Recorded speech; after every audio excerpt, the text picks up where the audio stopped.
Welcome to In the Bleachers with Wheaties, Wallin, and I'm Pete Mohs. We'll cover the Patriots today on homecoming week and start off with football. Last week they lost to East Grand Forks 34-13. They'll face Park Rapids Friday in the homecoming game at Pillager. Wheaties, your thoughts about the Park Rapids game? Well, I didn't think there's a real good chance of getting a win there. Okay, that's a big one for homecoming. And we'll talk to Activities Director Mark Helmrichs in a few minutes about playing a homecoming game at Pillager. That's pretty unique. But go on to volleyball here, Wheaties. You were at Crosby. They finished second in the gold division. They lost once all day, I believe. Did they look pretty good over in Crosby? Yeah, they look good, and plus we played in the championship round without Katie White and Nicole Trout. Nicole Trout, yes. And now tonight they play Staples Motley Thursday night. Where it's Thursday, they'll play Staples Motley tonight. They beat Sabika on Tuesday, and you said they looked really good. They're 8-4 overall, and they look good against Sabika, you said. Yeah, they look real good. And Abby Palmer in that first match or game served 15 straight points and 8 aces in there. So, I mean, they set the tone for the night, but the next two are pretty close. Sabika played them tough.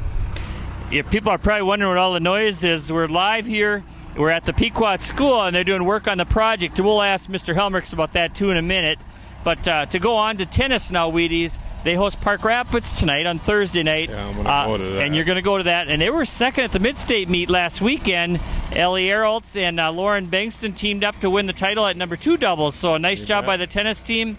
How are they doing this year? Yeah, they're doing good. And it's just Staples seems to be a thorn in the side, the Staples team. Ellie and Lauren were our athletes of the week this week. That's right, in the Lake Country Echo, the athletes of the week. That Staples Motley team, they beat them, I believe, 5-2, and then they must have won 3 or 4 titles in the Mid-State meet, so Staples did very well there. Yeah. But, yeah, the tennis team is playing well. We wish them luck tonight. Cross country, I'm going to head over in a little bit over to Madden's Resort, the golf course over there for the cross country meet. Pequot will be there, Pine River will be there. We can't forget about the Tigers. So that'll be a good cross country meet. That'll be later on tonight. So we'll have a report next week on how they do there. And they had ran on Tuesday at Bagley and competed there. And one other thing I'd like to mention too, Wheaties, is the Breezy Point North Stars is a junior hockey team. They opened up their first game ever. They had a full house at the Breezy Point Arena last Saturday. They lost 8-2 to Northern Iowa, but they'll play at Northern Iowa again on Saturday night, and Friday night they'll play Alexandria. So I know a lot of Pequot Lakes Lightning hockey fans, Northern Lakes Lightning fans were over for that game. A lot of the kids watching them, and that junior program is good for hockey in the area. So we wish that team the best of luck over there. And any other thoughts on homecoming week? Well, I got to mention that Powder Puff game. The junior and senior boys, that was pretty entertaining here the other night, but the senior boys did prevail. And they did win, okay. Yeah. Do they usually win every year in that volleyball? Well, they try to. They try to. And they then always say the seniors are supposed to win. And then a Powder Puff. Don't always happen. The Powder Puff. It'll be at 1 o'clock tomorrow, Friday. Anyone who can make it over at the practice field, I believe. 1 to 2 o'clock or so, 1:10 to 2:10, something like that. But that's always fun to watch, the Powder Puff game. Juniors against the seniors, several years the juniors have won that. Uh-oh. Okay, there's pride at stake there. Juniors, seniors, that'll be fun. Pretty good senior class of girls. And then we got the homecoming parade is 4 o'clock, I believe. 4 o'clock is the homecoming parade in Pequot. And then everybody heads over to the football field at Pillager, and we'll talk to Mark Helmrichs in a minute on that. Wheaties, any other thoughts? No. Okay. Well, thanks. Gotta be homecoming week, even if there ain't no home. This is about your, 50th homecoming you've been to, Wheaties, going back to your days of going to school as a Pequot athlete. Probably more than that. Probably more than that. We're giving you a break on your age, Wheaties. You're young yet. But thanks for joining us, and we'll see you again next week.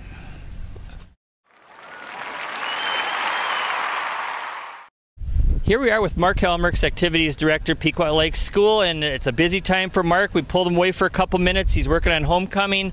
First of all, how are the homecoming activities going this week? It's Thursday, and I know you've been in the middle of a lot of them, and a lot to come today and tomorrow yet, Mark.